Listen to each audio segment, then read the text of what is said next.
Welcome, everybody, to Mav Sports Take, episode 34, your weekly podcast for sports, business, and more. Here we tackle the business of all news that you hear about in the sports world. Ryan Roberts, of course, here with Mr. David Turner, 18-year scouting vet across the NFL, Arena League, and up north in the CFL. David, we have an awesome interview tonight. Of course, we have Mr. Peyton Turner, defensive end, pass rush specialist from the University of Houston, coming on tonight, as well as talking pro day circuit and talking a little quarterback so far on the circuit. David, I know we have an awesome show planned. Have Peyton on.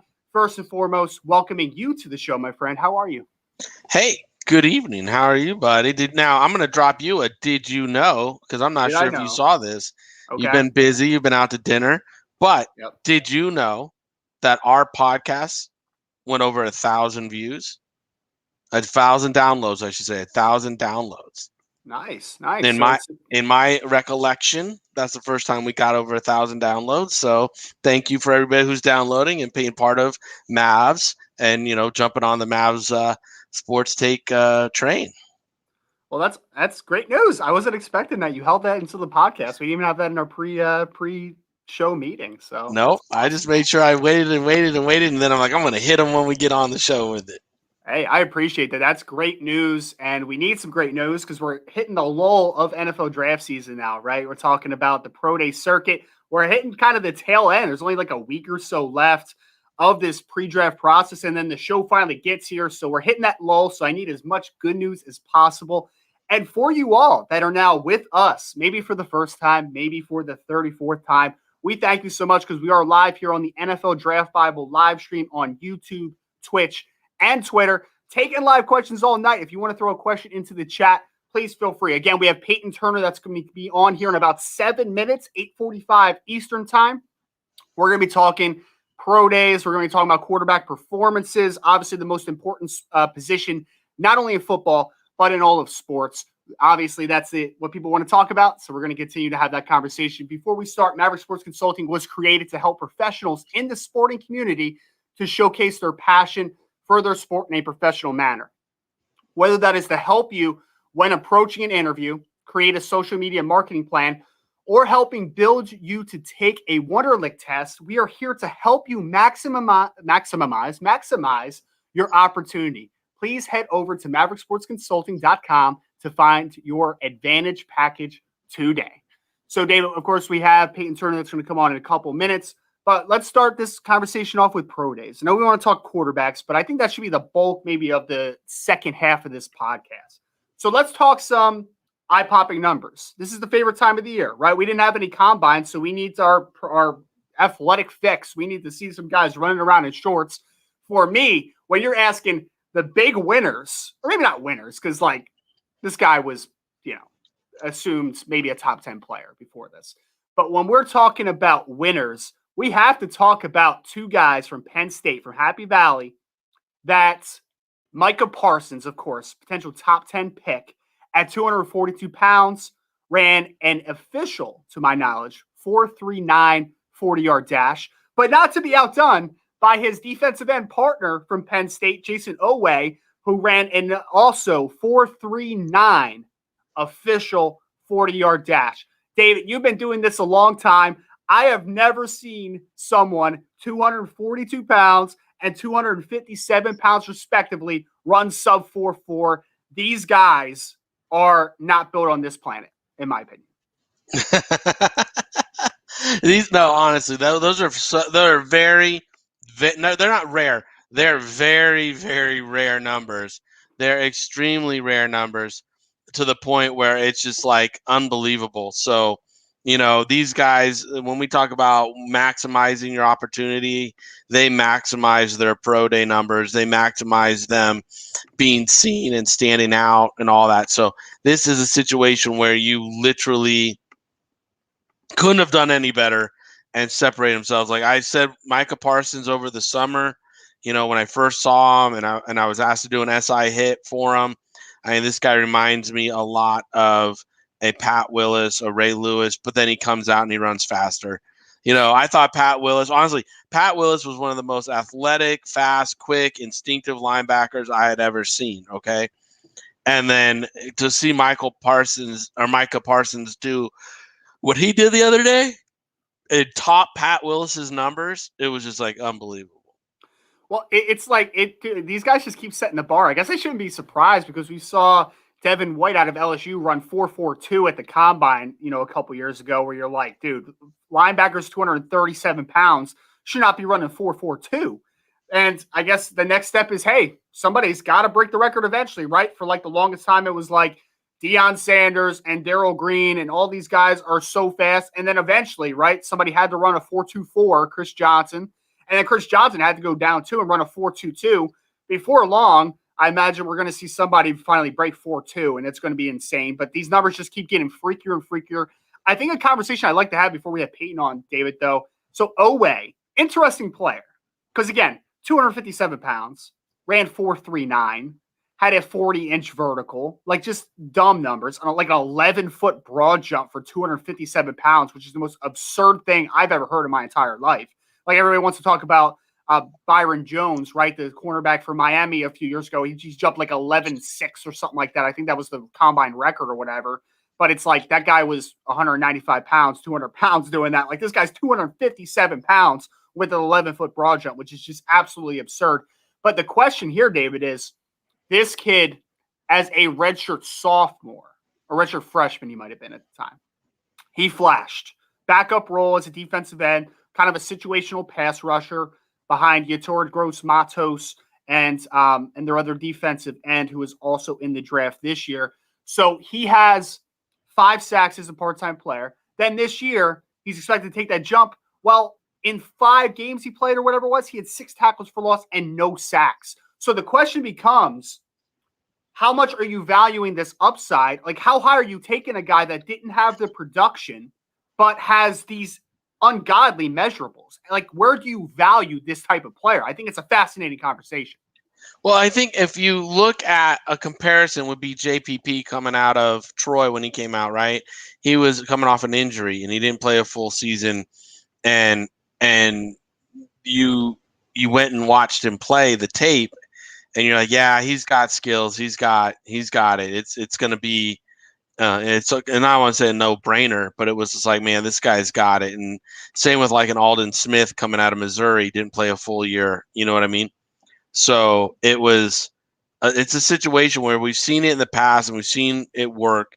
You got to do your homework backwards on players like this to know if it's going to be a repeat, constant, injury, or if he's going to tail off, if he's going to be just a workout wonder, or if he really has the tools and traits to do it. So a guy like this, I would sit and watch probably every game he played, even as, a part-time player. I would watch every rep that he took and see and put that body to work all the way together. We can talk about the Penn State kids all day, but really quick before we get off this topic, one kid that I know nobody's talking about that really, as a personnel guy, I would take and highlight, like as the Wonderlic or as the workouts came in, I would highlight all the measurements and the everything. Mm-hmm. This Nate Hobbs corner from Illinois, insane, like 4.39 or something like that, right? 4.39, 5'11", 5. He had 11.3 broad. He had 42-inch vert. He had, his 3 cone was a 6.68, and his short shuttle was a 3.92 or something like that. I'm telling you, if they're 4.20, they're quick as a hiccup. Mm-hmm. I don't think in my entire career I've ever seen a short shuttle under 4, ever. And for him to come in as a 3.24, 3.29, whatever it was, or I'm sorry, a 3.92 or 3.96. No, I got all excited. But like a 3.92 or 3.96, whatever it was just like when I saw that, and then I look over at his 3 cone and it's a 6.68. I was just like, "Are you kidding me? Yeah. Like, are you?" And he's 195 pounds and like 5.115. He played corner and safety at Illinois, so it's not just like he just played on the outside, So he's got some versatility to him too, which is pretty insane. Yeah, those numbers, when I saw, it honestly took me off guard. I thought he was a good athlete on film, but like then I saw that, I was like, I might need to go take a second look at that because I didn't quite see that. But like, I mean, across the board. It wasn't just like he ran a fast 40, but none of the other numbers matched. Like everything explosively just made sense, you know? Well, yeah, and I went and look. I didn't know who he was.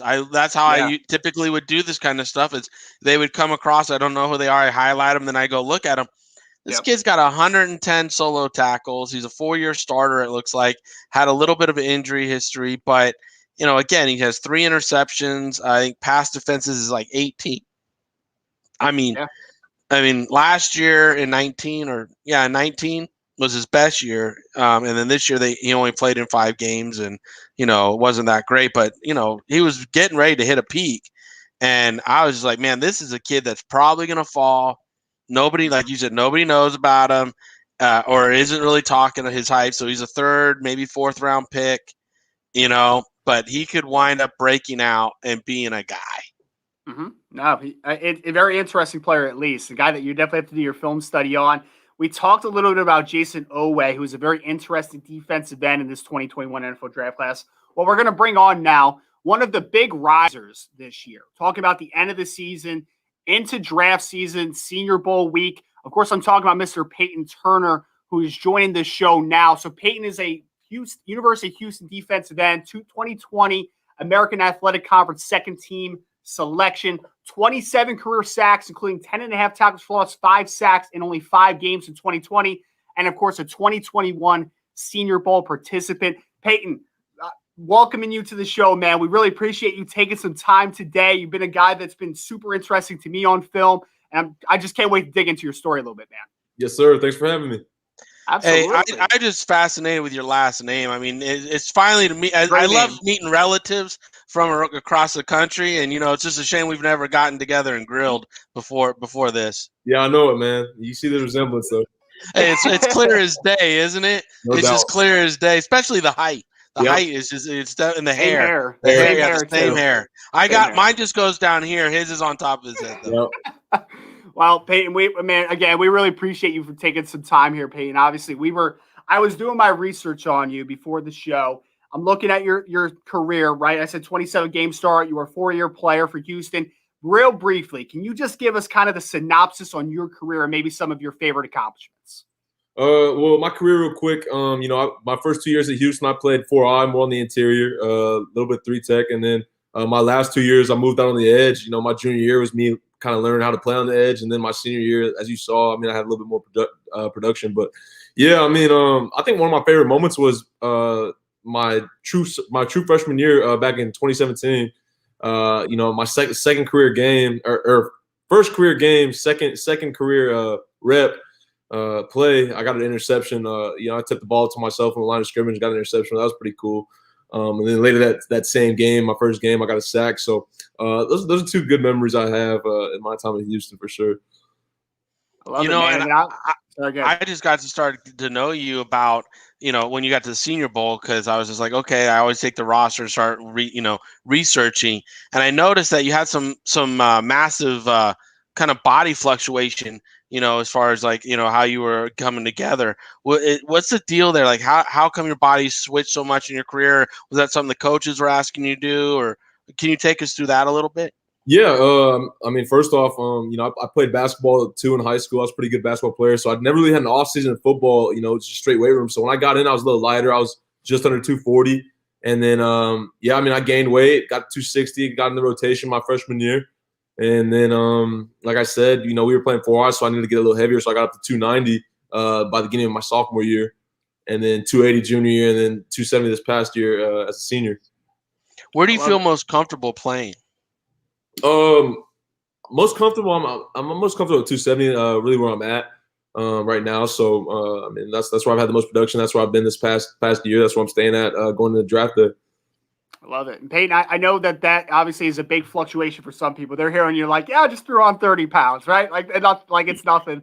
Obviously, You guys are working with great nutritionists, great rate staff. Like, obviously, that went a lot into it. Can you talk about just that? Because you're talking to coaching staff. They're like, you probably need to gain a little weight to play that 4I, like you're saying.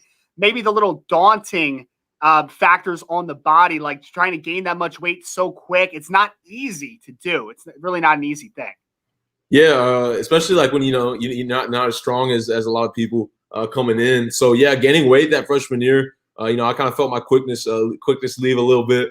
But I mean, you get used to it, you adjust to it. But definitely, I think the worst part about it was just having like to sit down and eat like 3 plates of meals at once in one sitting. So that was kind of ridiculous. But I didn't have too many problems with my body. That's daunting. You're not supposed to have 3 plates of meals, dude. I mean, 2's I guess good. I'm doing it all wrong. I guess I'm doing it all wrong. 3, man, it's a work. It's work at 3. But yeah, I mean, it was a whole process. Well, see, I'm Italian, so like us Italians, 3 plates, and your mom feel love. If you don't eat all 3 plates, you don't feel love. So you got to make sure you clear the table there. That's understandable. Well, Peyton, I need a little inside scoop into the weight gain, though. I know I'm focusing on this for a second, but I've heard so many crazy stories, right? Like I remember Alex Kappa last year talked about the like cottage cheese concoction. A couple of the UNI guys this year talk about their jungle juice, which is just apparently just some protein mix. Like, what's the secret sauce to that weight gain for you besides for 3 plates of food? You got anything cool? Yeah, mine was we got 2 Uncrustables, the peanut butter jelly, the Smuckers, or whatever it was, the Uncrustables. You throw that in the shake, you get chocolate protein powder, like a scoop and a half. I think 1 scoop's like a serving. We got a scoop and a half, and then you get a bunch of calories from peanut butter and stuff that they throw in there on top, and then they throw in some blackberries and stuff, like a few antioxidants. But dude, that's a heavy smoothie. It's you're eating the smoothie. You're not drinking it. You're eating it. But freshman sophomore year when I was gaining weight, that was like one of the go-tos. When I was a little bit light or trying to gain weight, that was one of the go-tos. Was it good at all, Peyton, or was it absolutely disgusting? No, man. I was running from that. Every day. Every day I came in and they had that sitting out there. I was like, no, man. They had my name on it on the way out of the calf, man. It was bad. When you start chewing a smoothie, I don't think it's a smoothie anymore. That's a good point. It's just like, it's not it. It's like a batter at that point. I know, Peyton, David talked about a little bit your Senior Bowl performance. I definitely want to ask about that because for me, you really stood out. I got to your film a little later in the season. It's funny. I was like the first or second game of your season. I actually saw a 98 flash a couple times. I was just casually watching, though. I wasn't breaking down the film. Right. And I was like, who is this guy? And then it was like a week later, Jim Nagy tweeted something about you. I'm like, oh, okay. He's on the radar then. So people know about him. And then you got to the Senior Bowl, had a really nice performance. I know Senior Bowl week was obviously a little bit different with the COVID protocols and all of that type of situation. But can you just take me through a little bit of the performance down in Mobile and how you felt leaving the week? Oh yeah, I mean, it's funny. I hear scouts and GMs and stuff saying like that I was surprised about the Senior Bowl and that they were happy with my performance. But honestly, I did okay. I wasn't that like as up as everybody else I hear is, but yeah, I mean, I got hurt that second day, towards the at the beginning really, and then I just finished out the day. But my foot got a little swollen coming off it, so haven't done a lot or as much as I want to when I was there. But yeah, I mean, it was a unique opportunity, like you said, just because of COVID and being able to talk to coaches and everything. That's one of the only times we got to this year, so I think it was big time being able to go down there and talk ball with everybody. Mm-hmm. And what was the feedback with you, Peyton? Obviously, talking to some scouts and talking to teams. Just you talked about the general feedback from your week that they thought you had a good week, but just maybe from just a little more wide scope of you as a player and how they kind of value you to a degree. Yeah, as far as value, I mean, they see me like being really versatile. Pretty 98% of everybody I talk. Well, only one team, with the exception of one team, everybody sees me on the edge, like outside back or a DN. But I mean, one team was talking about me playing base downs more on the interior, put on some weight. But I mean, I'm just ready to play some football at the next level and compete. So I mean, I'm looking forward to it. When you were saying base inside, like was that a typical scheme 4-3 team, or was that a team that plays this hybrid like nickel first down package? Yeah, it was a team that played a little bit of both. They play a little bit of both, but they saw me like as base down on the interior, and then I might pop out on the edge if they bring in certain packages. But yeah, I mean, most of everything I'm hearing is just me on the edge, and then me having like I said, that versatility to go on inside and rush on a guard or center in packages. Are you more comfortable playing on the left or right side when you're rushing? I'm good with either. My junior year, I was really stuck on having my right hand in the ground in the dirt so I was really liking the playing on the left side, but I made myself a little bit more comfortable playing on the right side. But I mean, my time at Houston, I played to the field, so whether the field was left or right, I was on it. When I was watching you at Senior Bowl, like when I saw some of your best stuff was on the left side, and like you said, you were comfortable with your right hand in the ground and coming off, and then I started thinking about some left side defensive ends, and I really started thinking about Michael Strahan a lot. Like your size, your frame, a lot of what you look like coming off the bus. And I worked with Mike at the Giants for a little while, and so I was like, man, I see that kind of same frame now. If you develop your game like he did to become obviously one of the best pass rushers in the game, right? That's on you and your work, but you got the traits and the skill set that kind of reminded me in flashes of him. That's pretty David, cool. Yeah, no, that is a very good comparison there, David. I love it so much because then we also have the Texas guys, right? We got a Houston guy here. Michael Strahan was from Texas State, so we got those parallels. I love it so much. And Peyton, when we're looking at you now, obviously for me, when I look at you, I think a lot of guys are kind of going to group you in that longer defensive end group, like a Gregory Rousseau, right? Like you guys kind of have a similar stature, similar body frame, and Jalen Phillips, like those types of guys. Are there players, maybe it's Michael Strahan, I don't know, past, present, that maybe you model your game after a little bit, you emulate to a degree? Is there anybody for you? I mean, I think a lot of, like you said, long players, that are athletic on the edge play pretty similar. So a lot of times when I'm watching football, I watch those types of guys. I watch Marcus Davenport. I watch J.J. Watt. I'll watch, Green Bay has some big DNs, so I'll watch them. Same with New Orleans. So a lot of just longer athletic guys. JPP as well. He's a pretty long guy. Just a lot of long guys that stand up or get a 3-point stance on the edge.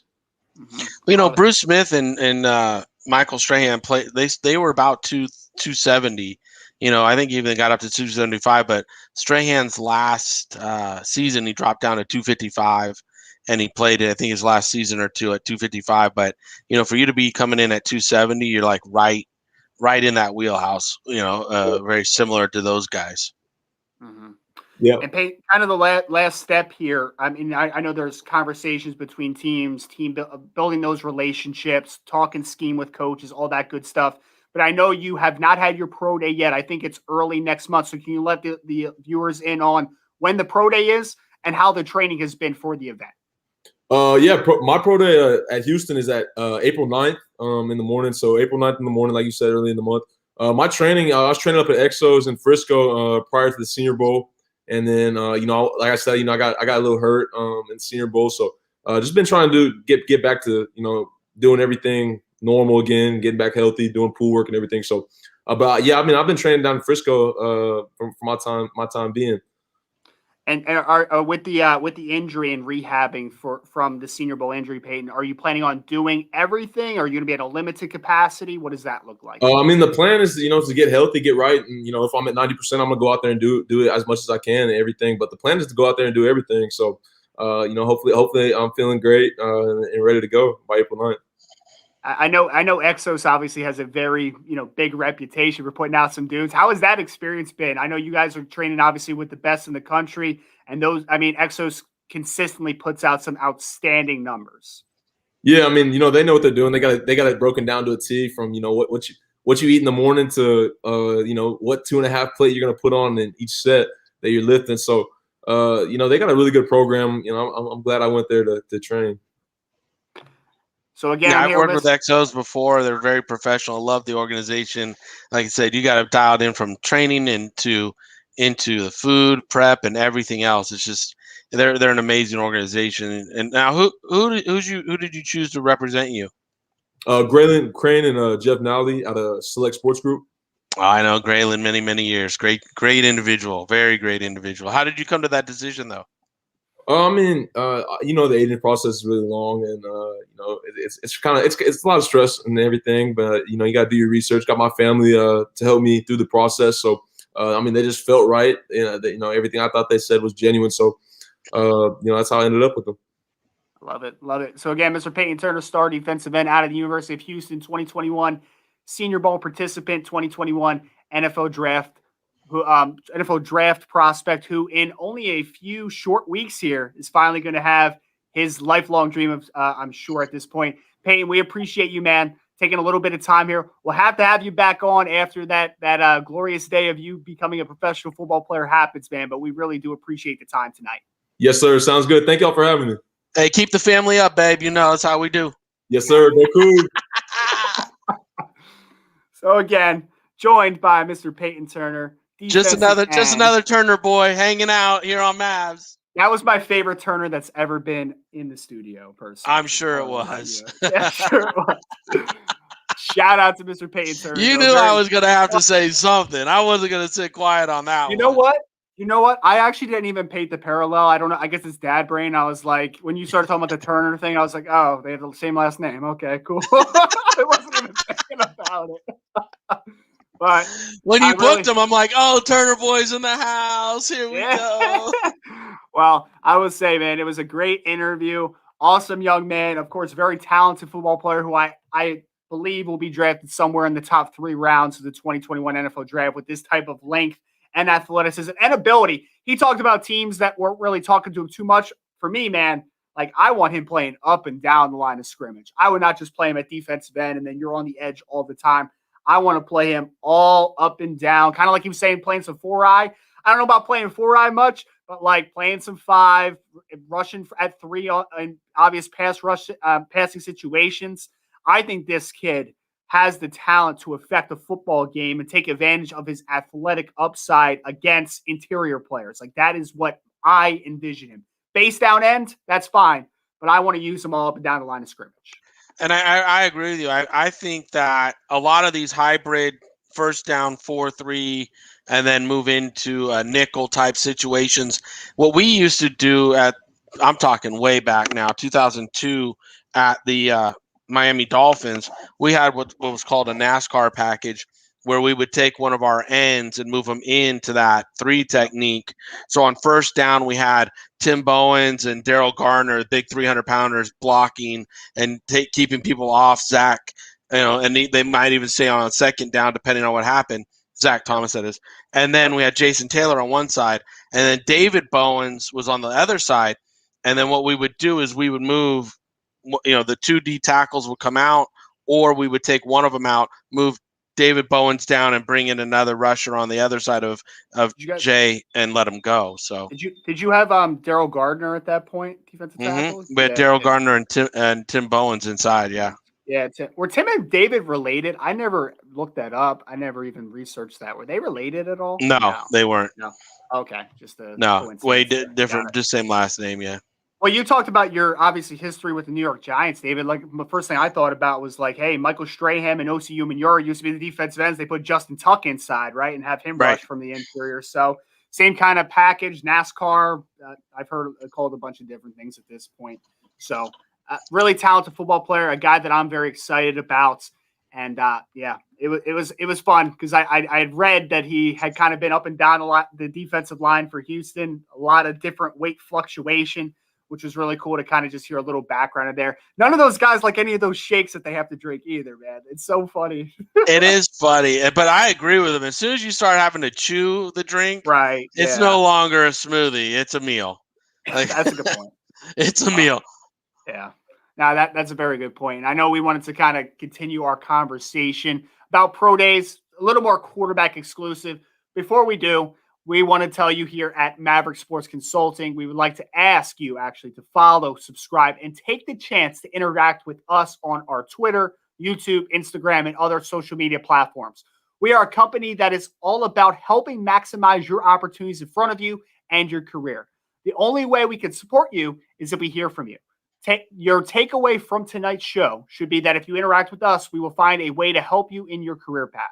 Reach out and we could do a Mavs episode on your topic, or we could circle back with you to help you with some individual attention. Don't wait. Reach out today at Mav_sports on all social media platforms. So today we were talking about some insane numbers that we were getting to. We talked about the Penn State kids. One performance, a pro day performance of a couple different individuals for the same school that I just want to mention real quick, and then we'll get into the quarterback heavy talk. we know actually a good friend of the show. Good friend of the show, David. Maybe you've heard of him. Spencer Brown, Northern Iowa. I need to talk about this for a second. I need to talk about him and Ellerson Smith, who actually I talked about Spencer Brown yesterday on the Giants kickoff show. They had me on as a guest, and we were talking about exactly what you're about to bring up. So go ahead. I love it, man. So I actually have an article coming out tomorrow where I'm highlighting the relationships between 4 Northern Iowa football players and the different paths that they took with the pandemic situation. So Spencer Brown and Ellerson Smith were both individuals for Northern Iowa who decided to sit out the season when it got pushed to the spring. They're like, we're just going to go to the NFL draft. Both went down to Senior Bowl. Both had a lot of great moments. This combine style workout at the Pro Day here. Let's start with Ellerson Smith. 41-inch vertical at 6'6" plus 260-something pounds. Insane. Absolutely insane. Had a nice day overall. But I want to talk about Spencer Brown because we talk about rare a lot, right, David? We talk about historical. Well, a 6'8.5", 310-pound offensive tackle running 4.88 in the 40-yard dash, a 4.34 short shuttle, and a 6.96 3-cone, while also doing 29 reps on the bench with almost 35-inch arms. All those numbers are insane. But for me, when I'm looking at this, like 4.88 is incredible, obviously. A 6.96 3-cone? Yeah, that's the one that got me. The 6.96 at 315 pounds. It was like, people don't understand. If you don't know the L drill, you don't know that. It's hard to do even at 150. To go sub 7 seconds is hard to do, even at like a 125 even. You know what I mean? It's hard. It's a 195 guy. But, for him to do it at 315, oh my goodness. And 6'8", because like you're talking about changing direction, the taller you get, the harder it should be to change direction. That is absurd. That might honestly, people keep talking about Micah Parsons, and we did, obviously, right? I talked about Jason Oweh running 4.39. I just talked about Ellerson Smith at 260-something pounds with a 41-inch vert. Like, those numbers obviously stand out. For me, if you ask me what's the most impressive number I've seen this Pro Day circuit, that's it. That 3-cone for a player that size, I can't remember ever hearing about it. And when we're talking about the fact of, like, hey, obviously he looks the part. He's got a long, athletic frame. He's been working all offseason with Joe Staley. I'm sorry, another great offensive lineman, not quite to the degree of Joe Thomas, but Joe Staley, who was a very good player for a long time. He's been training with Joe Staley and gets to the Senior Bowl, has a little bit of a rough start to the week, but then has a very good 2 days to end the week. But now we're talking about, historically speaking, has an offensive lineman ever had a better workout than this? All around, like every drill was bananas. So I don't know. I'm just trying to. Again, the numbers are insane. So I can't off the top of my head. And again, if they did, they were 6'5". Right. They weren't 6'8". Again, and people just don't understand. Like, Shaq is what, 7'2" and 320 or something when he came in from LSU. This is a guy who's 6'8" and 315, so he would be even thicker than what Shaq was coming in, and he's doing things that are just rare. Now, a lot of people, when I watched him, and I'm in the minority here, I will say it, I don't see left tackle with him. I see right tackle. I think he's a very good right tackle. I think he could be all pro type right tackle and then his measurables come out and do that.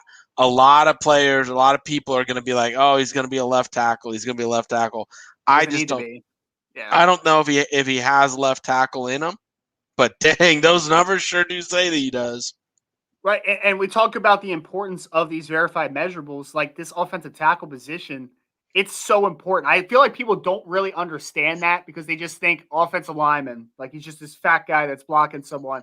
When you look about the best offensive tackles in the modern era, like now, today, right this second, we're talking about Trent Williams, Tyron Smith, Teron Armstead. These guys are all, did I say Lane Johnson from the Eagles? When we're talking about athletes, like these guys are aliens. They're running 4.7s and stuff like that at 300 plus pounds. Like these guys are not from this planet. So there's a direct correlation, and there is data that is proving how important this skill set is to have on the edge, blocking some of these talented defensive ends and outside pass rushers, the ability to work outside of your frame, because that's another thing people don't understand with length, right? For interior players, you're not working outside your frame much, right? You're in reduced space. These guys have to play outside their frame. That's why this length is so important. That's why this athleticism is so important. And for this type of performance, like not only did I like his tape a bunch, not only did he improve all the way through Senior Bowl week, not only is he working out with Joe Staley, who's Joe Thomas so bad. Joe Thomas is one of my favorite players ever, man. He was a phenomenal left tackle. Not only is he working with Joe Staley, but then he has these numbers that also point to the fact of like, hey, this guy could be one of the best in the NFL down the road. And not saying historically, I'm saying in his day, he could be one of the premier offensive tackles because he has all the traits and he checks all the boxes and he has the work ethic to do so. So just quick shout out to Spencer Brown. Good friend of the show, Spencer Brown. Again, I wouldn't surprise me if he goes somewhere between 15 and 25. I think that the draft math isn't going to work out in his favor, but it might, especially if someone sees him as a left tackle. But, again, for me, I have him currently going to the Giants in their second round pick and playing that right tackle with their other young guy they took last year. And I know they say they like that kid from Connecticut, but this guy Brown from Northern Iowa I think he's just got some like you said, rare traits that, if he's sitting there at that late in the second round, you could also wind up getting the Rams deep in the draft, wind up, 57, baby. Get me him 57. Yeah, I don't know if he'll make it there, but if he is, they would be running the card up the aisle. Nah, he won't. But oh man, could you imagine even like obviously so Havenstein's their right tackle. He's okay. He's not great. But the ability to learn, I know he's not going to play left tackle potentially, but the ability just to learn from Andrew Whitworth for a year. Well, that's what I'm saying. Like he's got the skill set and he fits that system where maybe in that system he can play left tackle and do well because it's a system fit for him. Whereas the Giants, they're more power and more come off the ball and hit people in the mouth. And I think he would fit better at right tackle. And they got their guy last year at left. So, it would give them just bookend, offensive line and that's something they're struggling with. So again, if he were to fall to the second round and I think that's a team that should be screaming up the aisle to go get him. Yeah, no, I agree. Oh, another one, David. I don't know did you see J.C. Horn's numbers, baby? Did you see him? Jeez, I knew you were bringing him up. Did you see him? When you interviewed him the other day, I was just like the smile on your face was just unbelievable. Well, because he dropped it to me, man. Nobody thought he was a great athlete for some reason. I was like, are we watching the same film? Because I see a very good athlete. But so he told me I'm running high 4.3s, low 4.2s, and he ran 4.39. So check that box. But he told me he was going to jump like 38, 39 inches, and he jumps like 41. And then he goes 11.2 in the broad. I'm like, brother. After he did, I'm like, JC, you don't need to do any position drills. You're good. You're good. Shut it down. Shut it down. That's like all you're gonna do. I'm running out of the tunnel, man. Like you're good. Yeah, just keep going. You're good. Just Bo Jackson this. Take it to the locker room. Get it. That's it. No, I saw the numbers and I was like, I knew you were gonna bring them up when I said we're gonna talk pro days and stuff. But that honestly, this is what makes this draft process so much fun for me, is because you get validated in your numbers or you find players. Like I was talking about the Hobbs kid from Illinois. I didn't know him. I didn't know him for Adams. I was just looking at numbers, and then all of a sudden he forced me with his workout to go look at him and see what he can do. And now here's JC, who, again, some people were like, oh, he's not that athletic. Well, he just proved them wrong with his numbers, because you can't have those numbers and be unathletic. You can't have that kind of change of direction and that broad and that to be. Now, you might not. I mean, there's toughness, there's tackling ability, there's coming to balance, there's strike. There's a lot of things that you cannot be, but you cannot not be athletic with those numbers. You know what I mean? Well, the best thing was during my interview with him, he was like, yeah, I keep hearing that I'm not athletic. He's like, show me where I ever got beat deep ever in college playing press man. Like, he's like, I'm not playing cover 3 where nothing's getting behind me. He's like, I'm playing press man and nobody's throwing over top of me. That's not by accident. I'm like, that's a great point. That's a fantastic point because you could easily get in the trail position playing press if you have a bad rep. So shout out to JC, another great young man. Now, That I've been when's a fan of. LSU's pro day? Was that tomorrow? That might be tomorrow. I honestly I can't think it remember. might be tomorrow when this is coming out. So listen up, people. Listen Oh, up. it is. It is tomorrow. You're right. So tomorrow when this is coming out, DT might have to be ordering some pizzas because our boy who was on the show, he was talking some crazy numbers, and we've been seeing a lot of these players hit their crazy numbers. And I bet him pizza that I'd pay for his pizza if he hit those numbers. And that was who? Jacoby Jacoby Stevens was on the show a couple weeks ago, and he was talking some crazy numbers. So tomorrow at LSU, watch the Twitter account because I might be throwing out some pizza pies and sending them his way. Yeah, everybody is very, very, very excited to see Jamar Chase after not playing in 2020. But I'm got my eyes glued for Jacoby Stevens, who promised us 4.5 something at 225 pounds, like a 40-inch vert or something, like 11-foot broad, like just some crazy numbers. So keep an eye out for the LSU Pro Day. David, the last 10 minutes or so, let's talk quarterbacks. Let's talk. We started talking on before the show. We were wasting our thoughts before the show like we always do. But let's kind of go through some of these guys. Trevor Lawrence had his pro day a million years ago. Let's get him out of the equation. The next 4 guys assumed in this draft, right? Let's go one by one. Zach Wilson, let's start there. Who everyone thinks is the second quarterback off the board. Your thoughts on his pro day performance at BYU a few days ago? Someone used this term, and I'm addicted to it now. Mm-hmm. He's an and one quarterback. He's an off script. I can make a special throw once in a while, where you go, wow, that was a rare throw. Yep. I've been in the building when Eli was a rookie. And I watched Eli play. I've watched Kurt Warner play. I've watched so many good quarterbacks in my career. Drew Brees live, being in Oakland and watching Drew Brees come in with San Diego and play live. I've seen Phillip Rivers kick our ass a couple times from out there in Oakland. Fourth quarter, son of a bitch would just fucking come back and just beat us, right? So with that ugly release, but with that ugly release, I've seen Ben Roethlisberger. I've seen so many good quarterbacks in my day. Brett Favre. I was in there the day after his father died and watched him just rip us apart on that Monday night game. Oh yeah. So when I watch and compare this kid to those guys, even Kyler Murray, like when Kyler Murray did his pro day, it looked like a damn video game, it was just like, man, the way he throws the ball, it's perfect. The velocity, the revolutions on the ball, the placement, it's perfect. This guy's not perfect. He's not. And he doesn't drop back. His lower body mechanics is off. The way he scrambles and throws across his body's off. And he floats the ball up there. And in the NFL, those are picks. Those aren't great plays. Those are, this is a pick. That's a pick. That's a pick. And so I'm watching the pro day, watching it, how much time it takes. Larry Ennis, God bless his soul, he passed away.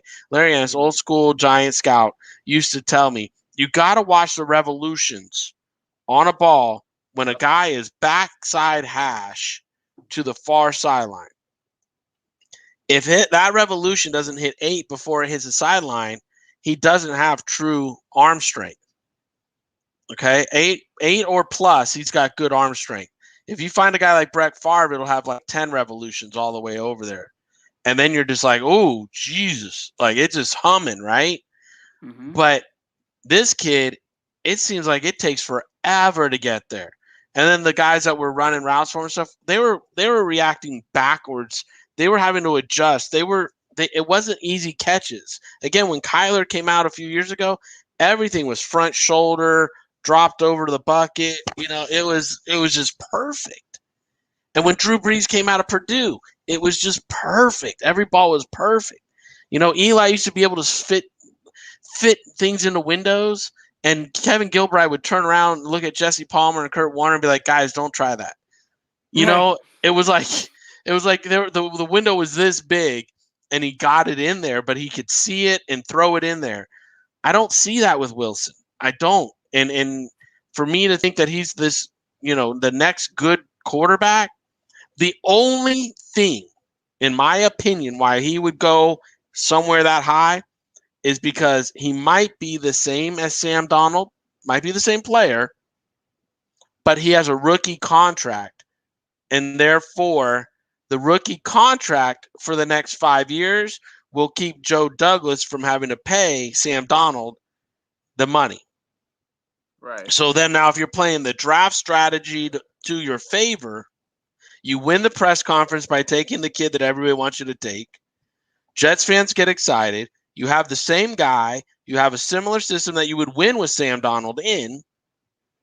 So, and you have that rookie quarterback contract for 5 years.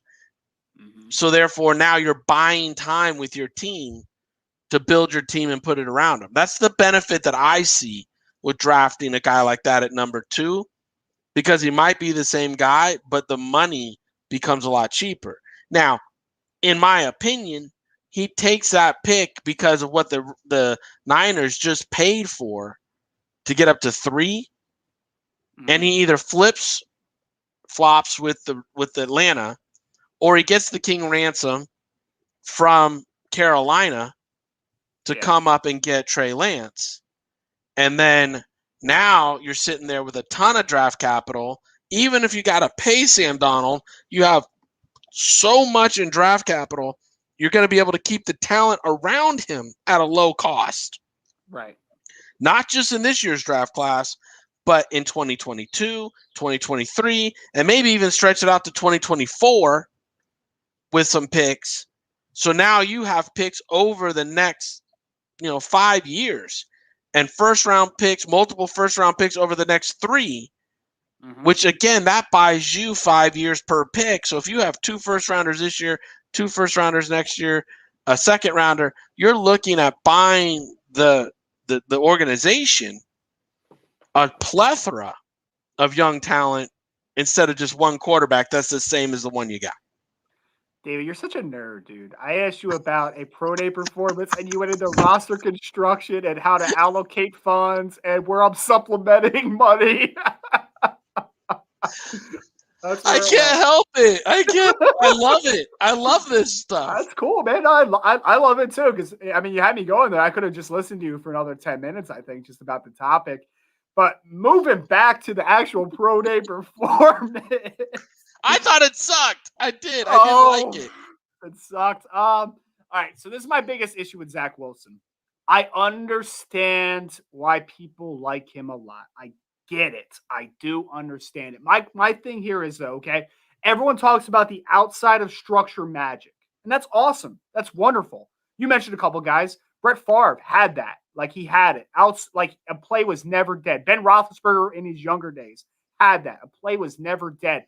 Patrick Mahomes, the best quarterbacks in the game right now. Deshaun Watson, like those dudes, you cannot stop until the whistle blows on those guys because they can do great things outside of structure. It's a great skill to have. My problem is I don't see consistency inside of structure. Like, there's baseline ability that you need to have 3-step, 5-step, 7-step, whatever it is, no hitch, on time. I don't see it right now. That pro day performance encapsulated Zach Wilson for me. He made some incredible throws, like the throw fading, throwing back to the middle of the field. Like, I would never want a quarterback to throw fading back to the middle of the field for one, but like, hey, it showed his arm talent. Like, I get it. He could layer the football. He could take something off a ball a little bit. He can change arm speeds. Like, there's a lot of good stuff there. But we saw that the quote unquote elementary stuff, the easy stuff, was not that easy. And it should be. And that worries the shit out of me, man. You know what it reminds me of? Honestly, as you describe it and I hear your words, you know who it reminds me of? Who's that? Johnny Football. Oh, no, don't do it. When Johnny Football came out of A&M, people got enamored with his and one playability, and his ability to go off script and make plays and buy time and yada, yada, yada. Yep. And then now I know there's a lot of character stuff with Johnny Football that there's probably not here. So I'm not trying to say that, even though I think he's smug in himself. Wilson is. I just think that what you just described was Johnny Football, Right. and that's what Manziel did, and what people got enamored with, and they got all shot in the ass with, and therefore then it got him in trouble because he couldn't do the stuff from the pocket.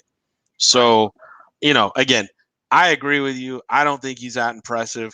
I think if the Jets end up pulling the trigger, it's only to get a guy that's the same guy they have with a contract, and that will boost ticket sales because now, we're going to get rid of the 23-year-old version and get the 21-year-old version with the 5-year contract. Like, that's what blows my mind when the Giants didn't take Sam Darnold out of freaking USC back in the day and they took Shaq.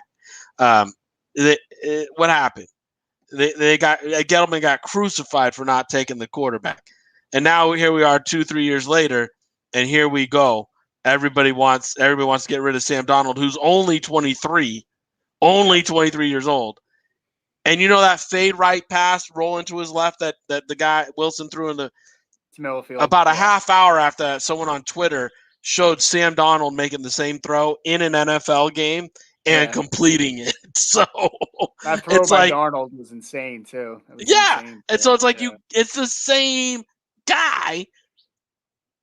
So if you want the cheaper contract, go for it. But I think you trade back, you collect draft capital, and you move on. I know we got other quarterbacks to talk about. No, it's funny though. I was all like a couple months ago, right, when Zach Wilson was the assumed quarterback 4 in this draft behind Trevor Lawrence, Justin Fields, Trey Lance, and then Wilson might be the 4th guy. I was like, that's cool. Like, I get it. In the right situation, it could maybe work. Like, I get it. It's taken on a life of its own at this point. It's a little too much for me. David, let's talk about the other 3 quarterbacks that we've seen pretty recently. Trey Lance a little further back. Justin Fields we got today, Tuesday, March 30th. And, of course, we also saw Mac Jones for the second time today as well. Of those 3, who was the most impressive to you? Trey Lance. I mean, I'm telling you, Trey Lance to me has the velocity that I talked about that like Larry taught me. He's a guy that has poise. He's got confidence. When he walks into just even his workout, I don't want to say he looked overly serious because he didn't. He still looked relaxed, but he was confident. When I was watching Wilson, he was and Jones. They don't give me an air of confidence. They give me different airs. Like to me, Mac Jones wants to be everybody's friend. He wants everybody to like him.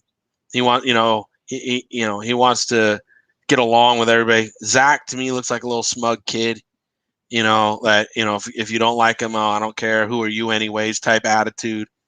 But Lance to me was a leader. Lance, when he walked on the field, he did his stuff. He was a leader, and his arm talent is obvious. He's a 6'3 plus guy. He's a 225 guy. He's not light. He has a good frame. He's great velocity, good arm, good hand size. I think it was 9.5 if I was right in that. So he's the one guy that has less question marks. And I think the reason why Zach went from 4 up to 2 and this and that, people have question marks on every one of these quarterbacks. Even Trevor Lawrence, they wonder if his frame's going to be what it is, but the arm talent is at a position there they got to take, and he's the golden boy. Plus Jacksonville needs this kind of kid, and that kid is a leader. I mean, everybody down there talks about how a good leader he is, so it makes just too much sense for him not to go number 1 overall. So for me, though, the next guy up is Trey Lance. And, I think that's why the Niners made the move the Niners made, because it was very known that Atlanta wanted to take Trey Lance. And that was their mistake by saying, we might not get Wilson, but we'll probably get Lance. We're fine with that. And now the Niners knew they had to get up in front of him. But I just think the Niners made the move too early. And now, Atlanta's got a chance to flip-flop with the Jets to go get him. And if the Jets aren't sold or don't want to, if they want to collect draft capital, they're in a bird dog seat right now. They don't even have to do it till draft night, so the press doesn't have to get after their asses. They could just do it on draft night, and then all of a sudden, they'll get post-draft murdered, depending on who they do take. But at the same time, 5 years from now, if you win a Super Bowl, no one's going to remember anything, but you win in the Super Bowl. So David Turner on the Trey Lance bandwagon. Finally, I finally have done. You put me on it. You put me on it. I did, man. I hope it turns out. If he doesn't end up working out, then I look like an idiot. But yeah, but for now, it looks great for me. I convinced an 18-year scouting vet that Trey Lance is the second best quarterback in the draft. We will see what happens. Obviously, with it for me, he had a great performance, right? Like he's been working with Quincy Avery, who's a very well-renowned quarterback coach. What really got me with Lance was like you pop on his film, it's easy to see the arm strength. It's easy to see the arm talent, the ability to change arm speeds, multiple layers of the field. It's easy to see the athleticism that he has. When the Black Lives Matter movement happened, he was organizing protests. He was marching. Like for me, the leadership qualities, he exudes confidence. He exudes leadership. You talked about Trevor Lawrence has that quality to him too. For me, like there's just something about him. Like at the end of the day, there's a feeling that you have to get from your quarterback, from the guy that's leading your team. I already said he's the most important player in sports. Trey Lance gives that for me. I don't know what it is. I can't quite quantify that as much as I can quantify how fast he runs or how high he jumps. But like, there's just something about him, man. Like he just has an aura around him that rubs off. And I think players will follow him. So that's kind of why I'm like you said, he's got that it. It's and he's a player that knows who he is. He's not trying to be somebody outside the scope of who he is. So, yeah, no, I really like him a lot. Everybody talks about that it factor too, but like it's a real thing. It absolutely is. So, Justin Fields was the other guy for me. If you ask me who had the most impressive pro day performance of these quarterbacks so far, it'd be between Lance and Fields. Fields was impressive today. He really was. A couple of the balls that he threw today got me out of my seat. That one where he's fading left, he threw obviously with the momentum going towards the sideline, but like that thing was 65 plus on the air. Like that was an impressive football. I think that Justin Fields in the right situation.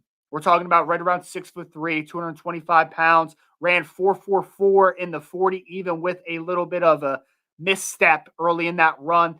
Like this kid has all the traits that we look for in a professional quarterback. I just feel like him, along with Trey Lance, along with Zach Wilson, like that tier of quarterbacks, for me, situation is going to dictate their success so much. I don't want Justin Fields to get thrown into the fire and lose confidence.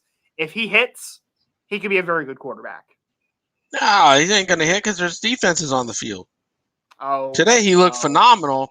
Phenomenal. And this was the kid that I was excited to see all year. Like this was, before the season started, I was on the field bandwagon. I was like, hey, this is a big kid. He slings the ball well. And you were all talking about Lance. And I was like, Fields for me is my guy. I think Fields is going to wind up pushing Lawrence. I think he's at Ohio State. He's going to have all the hype, plays all the games. Cool. But then he played the games. And I'm like, ooh.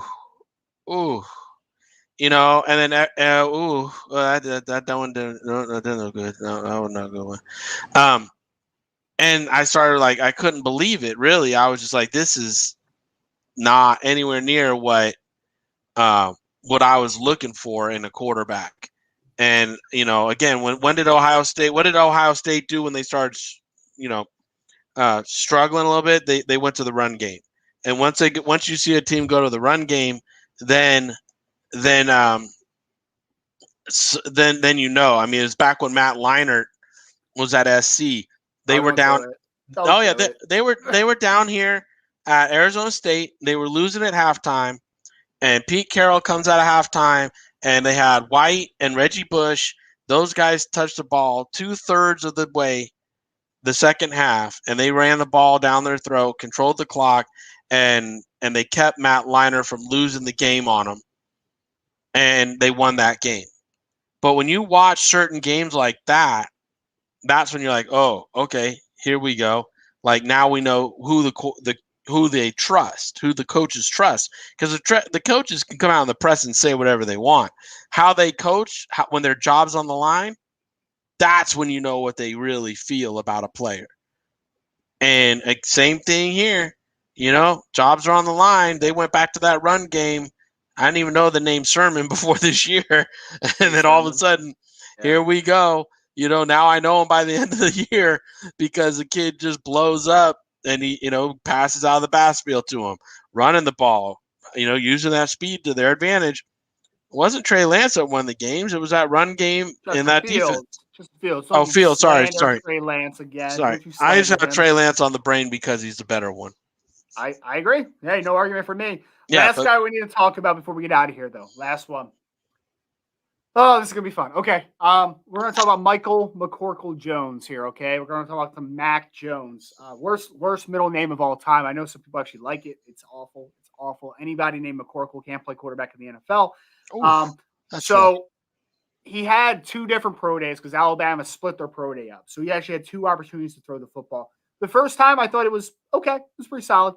Today, I thought it was not great. Missed a lot of deep passes today. David, we talked about this before the show a little bit. I am so tired of this Mac Jones conversation. Like, I am exhausted to hear about this guy at this point. He went from like, wow, man, like somewhere on day 2 might be a guy down the road. He does enough inside of structure. He'll keep you, he'll keep you on schedule. He's a guy that won't kill you. That's awesome. And then all of a sudden now we're talking about him potentially being a top 10 pick.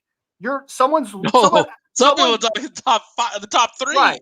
Yeah. Oh, they traded up for 3rd to get Mac Jones, which is a bunch of malarkey. Like no chance that's a thing. I don't care what anybody tells me. If that happens, I will delete my Twitter. Like, there's no chance that that's a thing. But is that a threat or a promise? If you want it to be a promise, it could be a promise. I don't care.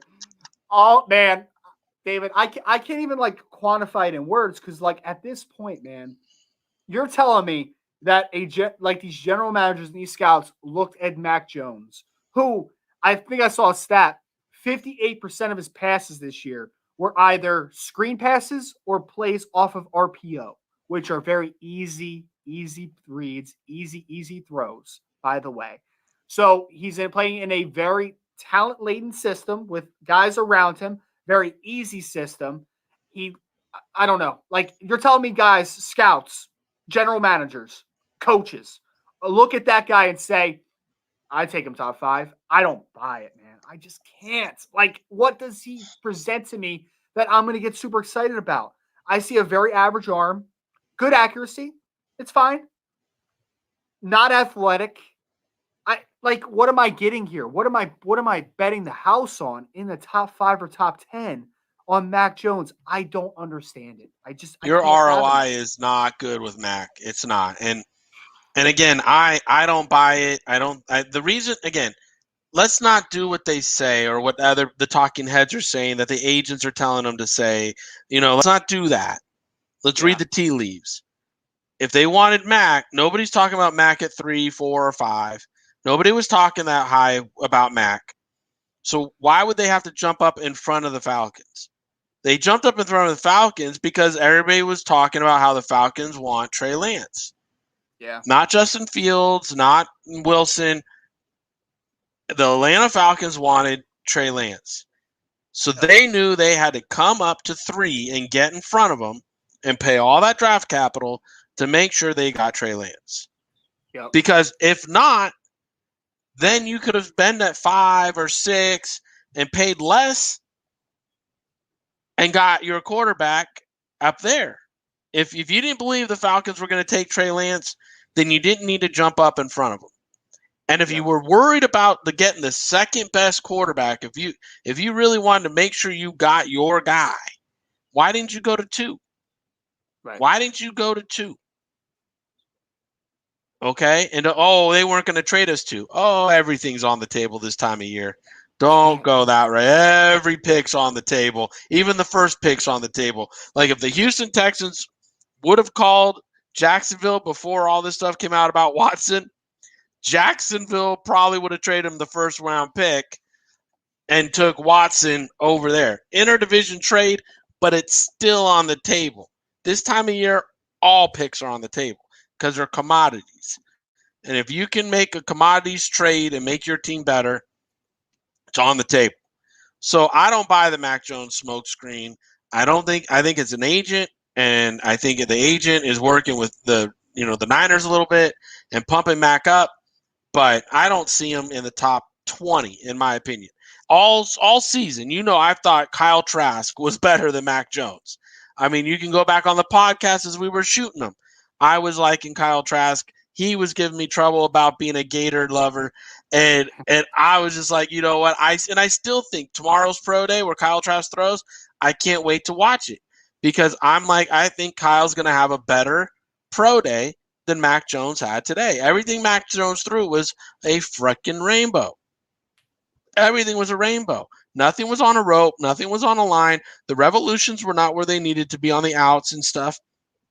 And then he does a little cute trick play as a memory to or a toss to Navy.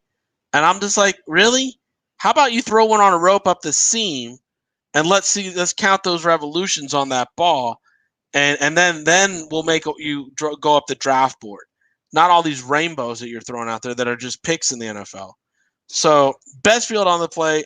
Best thing that happened on that field today, Smith caught balls. And we know his hand's healthy.